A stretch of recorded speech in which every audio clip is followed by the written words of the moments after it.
제가 10월에 열렸던 캔톤 페어에서 소싱한 업체 두 군데 정보를 드리겠습니다. 과 파에 납품하는 업체예요. 그리고 두 번째 업체는 모니터암 업체 정보입니다. 이 사진이 현재 팔리고 있는 모니터암이고 가격은 8달러 미만이었고, 안녕하세요, 반갑습니다. 늙어서 놀고 싶은 노세입니다. 저도 위탁 스마트 스토어로 월 매출 1억 이상씩 내고 있는데 항상 불안하거든요. 왜냐면 위탁 판매라는 게 결국에는 나만의 제품이 아니다 보니까 다른 사람들도 팔 수가 있어요. 이런 거는 가격에서 결정이 나요. 내가 제품을 10,000원에 팔고 있을 때 다른 사람이 그걸 9,000원에 팔게 되면 그 사람한테 사겠죠. 그렇게 되면은 저는 가격을 다시 낮춰야 되는 상황이 발생이 되고 마진이 안 나오는 상황이 발생이 되겠죠. 이게 사입도 좀 마찬가지기는 해요. 사입의 영역에는 보따리하고 브랜딩을 해서 차별화를 두는 방식이 있는데, 보따리로 파는 거는 결국에 따라팔기예요. 이 따라팔기라는 게 현재 쿠팡이나 네이버에서 잘 팔리고 있는 상품을 똑같은 걸 갖고 와서 가격을 후려쳐서 팔기 시작하는 거거든요. 예를 들어 드릴게요. 참고로 제가 지금 말씀드리는 거는 이 제품을 까기 위함이 아닌 현재 온라인 마켓의 시장 상황이 이렇다는 거를 보여드리기 위함입니다. 여기 보시면 쇼핑 카트가 있는데 이게 예전에 굉장히 많이 팔렸던 제품이에요. 판매가가 30,000원에 배송비 3,000원 해서 33,000원에 팔고 있고 현재는 팔고 있지가 않죠. 리뷰가 무려 2,000개 가까이 쌓였으니까 대략 한 10,000개 정도 팔린 그런 상품입니다. 이게 왜 더 이상 팔고 있지 않을까요? 왜냐면 이 제품을 똑같이 따라 팔게 하는 거거든요. 보여드릴게요. 알리바바에서 이 이미지를 넣으면은 이 팔고 있는 제품을 똑같이 보여줘요. 이쪽에 보시면 11.49달러라고 나오죠. 썸네일도 동일합니다. 11.49달러를 갖고 와서 33,000원에 배송비 포함해서 팔고 있는 거예요. 11.5달러라고 가정했을 때 대략 한 16,100원이고요. 여기에 물류비 같은 거를 포함하게 되면은 대략 한 20,000원에 갖고 오는 제품입니다. 그거를 30,000원에 팔고 있는 거예요. 아마 이분도 처음에 30,000원에 팔진 않았을 겁니다. 아마 이분이 처음에는 한 50,000원 이쯤은 팔았을 거예요. 근데 잘 팔렸겠죠. 잘 팔리게 되면은 사람들이 달라붙어요. 야, 저걸 20,000원에 갖고 와서 50,000원에 팔고 있네. 나는 10,000원만 남겨 먹어도 되는데? 라는 사람이 나오게 됩니다. 그래서 한 40,000원, 35,000원 이렇게 팝니다. 그래서 10,000원 뛰기를 하는 거예요. 근데 누군가는 욕심이 나는 거죠. 저 시장이 잘 팔리니까 나는 5,000원만 남아도 되는데? 라고 하면서 가격을 또 후려칩니다. 이러면서 가격이 무너지는 시장이 발생이 되는 거예요. 이러니 이분도 더 이상 이걸 갖고 와서 파는 게 아니라 다른 제품을 또 소싱하러 가는 거겠죠. 어떻게 보면 위탁이랑 동일하지 않나요? 이런 거를 피하기 위해서 브랜드를 만든다고 하는데, 요새 셀러들 사이에서 나오는 브랜드는 제가 보기에는 브랜드가 아닌 것 같거든요. 이게 무슨 얘기냐? 예를 들면 쿠팡에다가 발열 장갑이라고 검색을 했습니다. 근데 이쪽에 보시면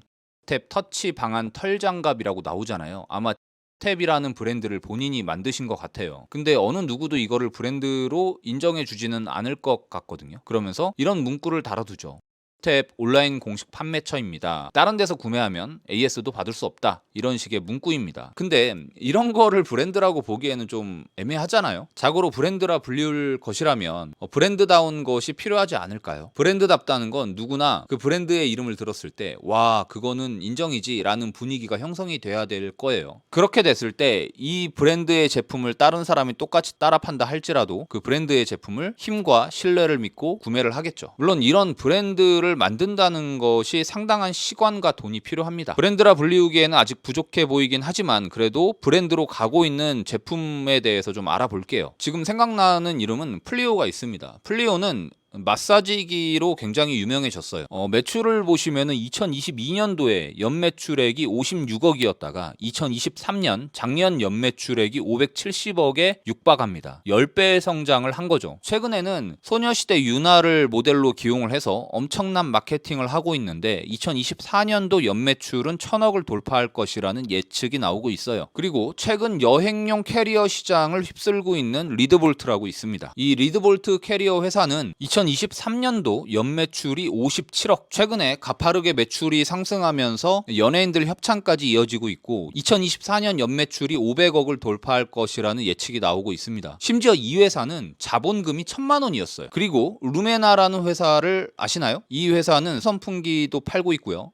가습기도 팔고 있고 소형 가전을 주로 팔고 있습니다. 이 회사는 2019년도에 연매출액이 160억이었다가 2023년도에는 370억까지 성장을 합니다. 이 회사들이 처음에 어떻게 시작을 했을까요? 정확히는 알지 못하겠지만 아마 공장을 컨택해서 중국에서 물건을 사입을 해서 자기 브랜드를 입혀서 팔면서 매출이 증가함에 따라 마케팅비에 투자를 하고 그 마케팅으로 인해서 브랜드의 인지력이 많이 쌓였을 것입니다. 그럼 그런 아이템들은 어디서 소싱을 해왔을까요? 1688 알리바바? 물론 가능하죠. 가능한데 믿을만한 데가 못 됩니다. 이 말은 알리바바나 1688의 허수의 데이터가 많이 존재하거든요. 공장에서 직접 1688이나 알리바바의 상품을 등록하는 경우도 있지만 아마 대리점에서 제품을 올리거나 아니면 위탁 판매자들이 상품을 올리기도 합니다. 그래서 연락을 해서 물건을 받아보면 상품 사진과는 다른 제품이 올 때도 있다거나 마감이 조금 부족하다거나 아니면 가격이 맞지 않는 경우들도 종종 있어요. 가격이 맞지 않는 경우는 제품을 올려놓고 신경을 못 쓰고 있었어. 근데 인플레이션이 되면서 그 제품의 가격이 오른 거지. 그래서 주문이 들어와서 공장에 컨택을 했더니 가격 올랐어 이렇게 얘기하는 경우들이 발생이 될 수가 있거든요. 또 생각을 한번 해보세요. 제대로 됐고 실력이 있는 공장이라면 자기네 제품을 1688이나 알리바바에 홍보하려고 주력을 가하지는 않을 겁니다. 왜냐하면 주변에서 알아서 물건을 만들어 달라고 맡길 것이거든요. 이런 공장들은 대기업에서 하청을 받아서 OEM 방식으로 만드는 공장들도 여럿 있어요. 그러니 항상 바빠. 그럼 이런 실력 있는 공장들은 어떻게 할 수 있을까요? 바로 박람회장에 직접 가서 컨택을 할 수가 있습니다. 이런 공장들은 자기네 제품을 박람회장에 들고 와서 참가를 하거든요. 그리고 가끔 자기네들이 신제품이 나왔을 때 박람회장에 들고 와요. 이런 신제품 같은 경우에는 한국 시장에 아직 들여오지 않았기 때문에 경쟁력이 있는 제품들이거든요. 대표적인 박람회가 캔톤 페어인데요. 중국에서 약 70년째 열리고 있는 역사가 깊은 박람회입니다. 이 박람회는 1년에 2번이 열리는데 이 박람회가 열리게 되면은 세계 각국의 바이어들이 모여서 물건을 소싱하려고 혈안이 되죠. 온라인이 활성화되기 이전에는 오프라인으로 물건을 팔아야 되는 상황이었기 때문에 이 중국의 공장들도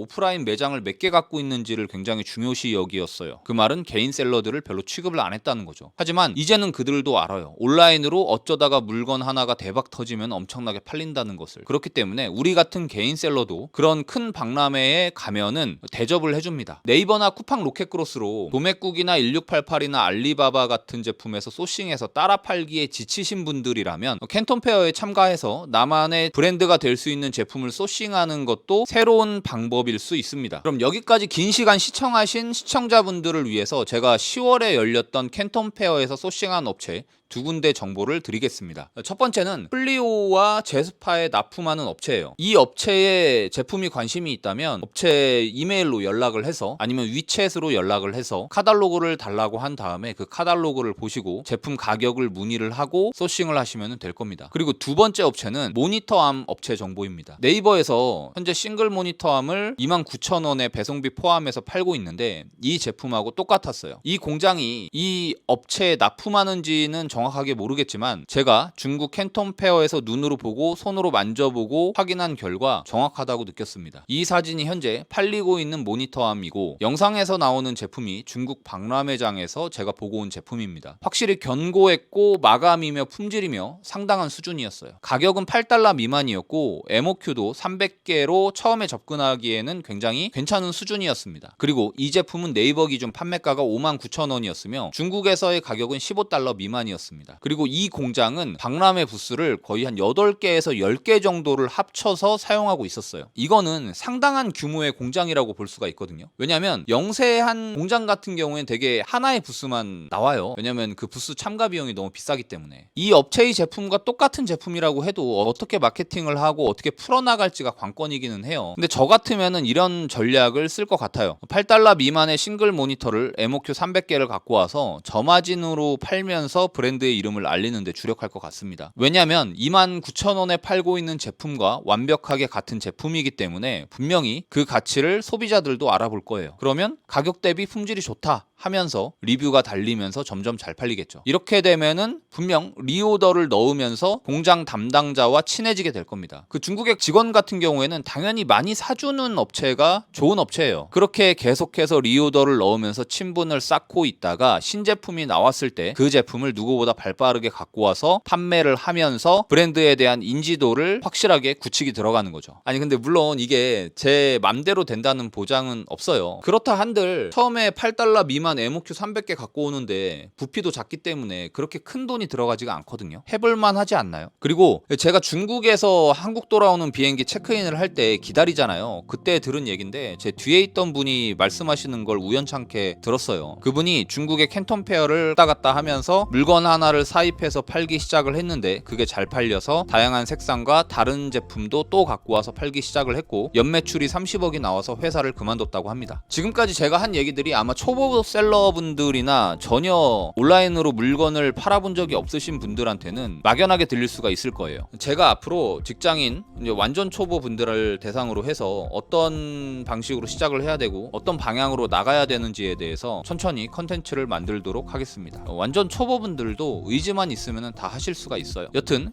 공장 정보를 확인해 보고 싶다면 고정 댓글을 확인을 해주세요. 감사합니다.